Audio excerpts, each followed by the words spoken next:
The quiet shift to synthetic drugs has turned Mexico's cartels into hyper-efficient, highly violent factories whose product is killing Americans at unprecedented rates. It's a terrifying thought. Welcome to the Deep Dive. Today, we are taking a really analytical look at the escalating crisis at the U.S.-Mexico border. We'll be focusing on the security situation, really, based on the latest news and geopolitical analysis. Exactly. And our mission for you is to quickly extract the crucial facts, the policy shifts that are shaping this national security challenge. Specifically, I think the evolution of organized crime into these hyper-profitable synthetic drug enterprises. And then, of course, the aggressive enforcement response we're seeing from the U.S. government. And the recent headlines, they just underscore how immediate and intense this whole conflict is. We're seeing a new level of cartel aggression. What are we talking about specifically? Well, just recently, for example, police in Zacatecas were reportedly attacked with explosives. Explosive? Yeah, in what looked like retaliation after they neutralized 7 armed civilians.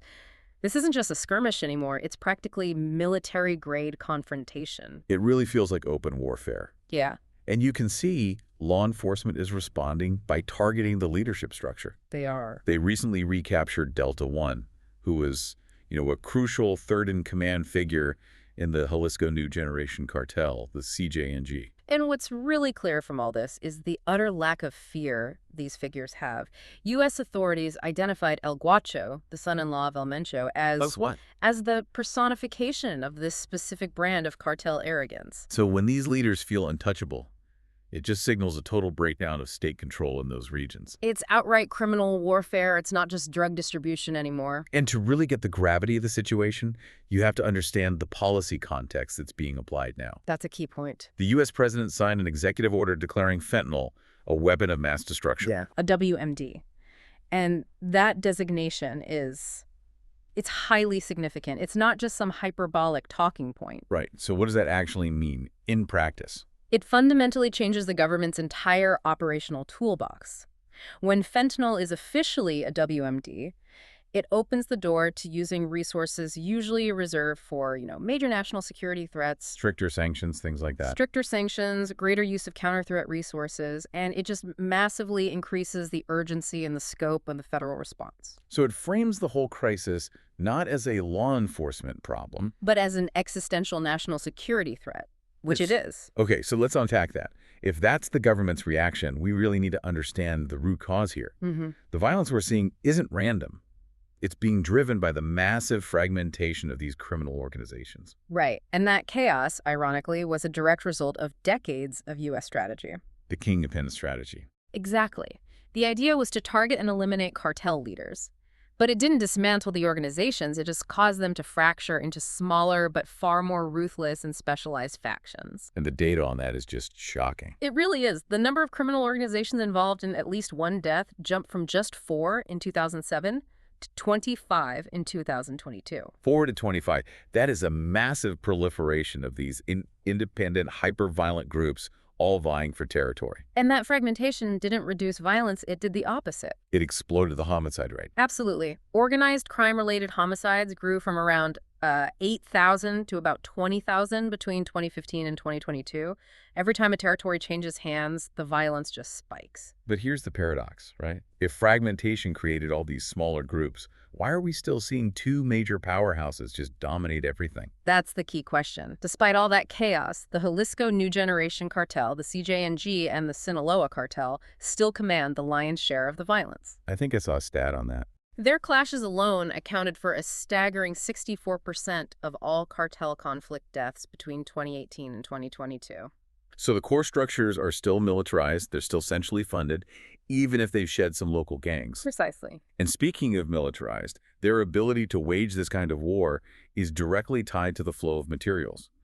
We have to note here, nearly 85% of firearms recovered in Mexico are traceable back to the U.S. That's what fuels the cartel's war chest. It lets them transition from, simple criminal gangs to paramilitary groups fighting police with explosives. And the level of operational sophistication is just startling. It really is. We're seeing specific examples of, true cartel entrepreneurship. Like what? For instance, Colombian drug traffickers are using components bought online to construct semi-submersibles. Drug submarines, basically. Basically. And for less than 100,000 pesos.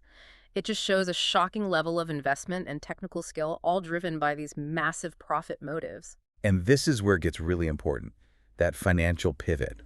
The cartels didn't just get more violent, they completely changed their entire business model. Yes, they moved away from traditional plant-based crops Towards what? towards laboratory-synthesized narcotics. And this is the fundamental shift that is driving this modern crisis. And that change was a direct response to market conditions, specifically in the U.S. Exactly. The widespread legalization of marijuana in the U.S. market, it essentially decimated a huge revenue stream for them. Yeah, I mean, you see it in the data. Oh, clearly. Marijuana seizures along the U.S.-Mexico border plummeted by a stunning 96% between 2013 and 2023. 96%. They went from seizing nearly 1,350 metric tons to only 60. That leaves a massive financial vacuum. A vacuum that the cartels had to fill immediately, and that's where fentanyl and meth come in.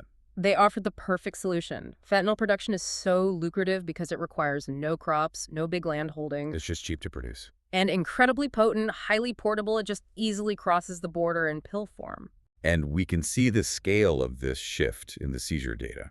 It's night and day. The amount of fentanyl seized by U.S. Customs at the border increased tenfold between 2019 and 2023. Tenfold. That isn't incremental growth. No, this is a calculated exponential shift by organized crime to a new, highly scalable product. And the staggering profitability is what makes it so hard to fight. Of course. Because fentanyl requires these cheap, easily transported precursor chemicals, often from China, and just simple lab equipment. The markup is astonishing. What kind of numbers are we talking about? When it's sold and distributed up here in the U.S., its profit margin can reach up to 2,700 times the original production cost. Let that just sink in for a moment. 2,700 times. That kind of margin makes it an economic war. Not just a criminal one. You can't combat that kind of financial incentive with traditional law enforcement tactics alone. That money stream is precisely what funds the violence, pays for the corruption, and buys the tech we were just talking about. Like those semi-submersibles. But the cost of this shift is being paid overwhelmingly in American lives.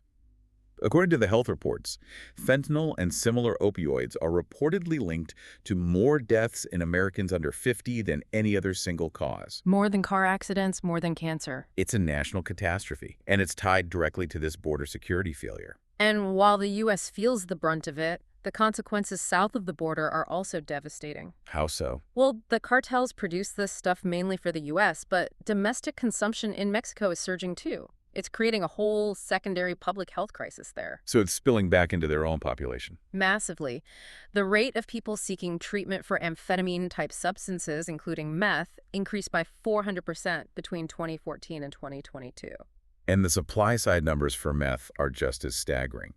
Mexican authorities seized over 138,000 kilograms of it in the first half of 2023 alone. That's, what, 3 times the amount from the entire year of 2021? 3 times. The volume being produced is just immense. It shows their ability to ramp up these factory-like operations. So, given this dual crisis, unprecedented violence in Mexico, unprecedented drug deaths here, what does this all mean for U.S. policy?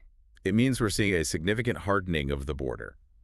It's aimed at securing the country from both the drugs and the unauthorized immigration. The administration is signaling a shift toward maximum deterrence and control. And what are the goals of that? Regarding migration, the goals seem pretty clear. First, they want to close the border to unauthorized immigration through new legal frameworks, physical barriers. And second, The aim is to expel as many people as possible, to send that signal that newcomers cannot stay. They're using legal tools to mandate removal or change asylum eligibility. but those goals face huge operational hurdles, don't they? They do. The expulsion strategy is complicated by resource issues, diplomatic challenges with repatriation. So the goal is more about promoting fear and self-deportation than actually achieving massive logistical expulsions. In many ways, yes. And this strategy is being backed by some very serious financial proposals. Budget requests are allocating enormous funding to immigration enforcement. And it's not just about enforcement at the border. There's a push towards financial policies designed to change the whole calculus of illegal immigration. Right. We're seeing legislative proposals like requiring parents to have a social security number to be eligible for the child tax credit. So effectively making federal benefits contingent on legal status. Exactly. And then there's the proposal for a tax on remittances, the money people send back home. And that remittance tax has a dual purpose, I assume. It does. It's partly a revenue generator, but more importantly, it's an attempt to throttle the money flow that supports these activities and potentially the cartels themselves. But the expectation is what? That it'll just drive people underground. The risk is that it drives them back to cash transactions or informal smuggling networks, which ultimately reduces financial transparency. It's the opposite of what enforcement usually wants.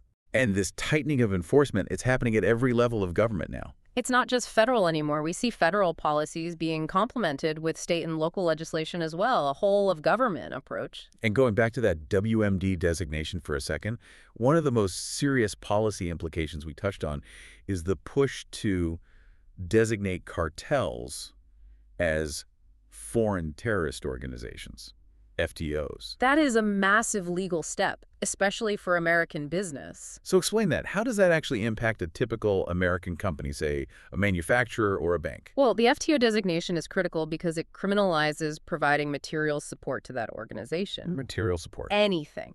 And given how deeply cartels are integrated into supply chains, transport, logistics, banking, it means companies face real jeopardy if they inadvertently facilitate cartel operations. So they're forced to increase compliance. Significantly, they have to increase their due diligence checks. It's the government leveraging economic power to force the entire corporate sector to fight the cartels alongside them. Okay, let's pull all these complex threads together for you. The key takeaways from our deep dive are pretty stark. They are. The decades-long strategy of dismantling large cartels merely fragmented them into deadlier, more numerous groups. And those fragmented groups pivoted ruthlessly to incredibly profitable synthetic fentanyl and meth markets, generating thousands of % in markup, a financial engine that's funding their entire militarization. And this catastrophic business model shift is now driving a massive, coordinated U.S. enforcement response. One that targets the flow of people, money, and potentially corporate compliance all at the same time. But the central issue we keep coming back to is the sheer economic power of the drug trade. That 2,700 times production cost profit margin. That's what finances the violence, the corruption, the technology. Until that massive profit stream is successfully choked off. The violence is just going to continue to escalate. Which leads us to the final provocative thought we want to leave you with. The U.S. is intensely focused on enforcement and cutting off the drug supply. And we know the cartel's war chest is powered by profit. But as we established earlier, nearly 85% of firearms recovered in Mexico are traceable back to the U.S. So if we are truly treating these cartels as terrorist organizations waging a deadly war on America, it raises a critical question. Can we truly win this war without first securing the American supply chain that equips and fuels the cartel's violent war machine? It's a crisis that demands we look inward at our own contribution just as much as we look across the border for enforcement.